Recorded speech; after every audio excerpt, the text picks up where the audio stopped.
Okay, hi everybody. So this video is going to show you a little tips and tricks of shooting video with your smartphone, how you can make the shots look stable, still keep your shots interesting, and of course paying attention to all the composition rules that you used before with a DSLR camera.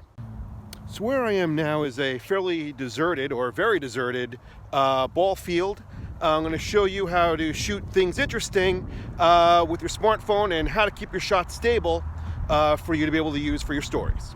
Now you could use the app on your phone to record your video, or you could use apps like Filmic Pro that can give you some more features such as iris control and stabilization. But keep in mind, these apps can cost as much as $15. To keep your shot smooth, keep your arms close to yourself and move your entire body as you pan. To keep this interesting perspective shot stable, for instance, I balance the camera on my knee. You should also look for objects in the area that could also make your shots more stable, like this bench, to show this stable shot of the park.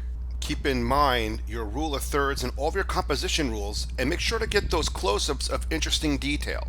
Just keep yourself steady to get those nice wide shots composed well. Go closer in to gain some perspective. Also don't forget those interesting shots like this one where I got the camera balanced on the trunk, and also don't forget the nice attention to detail.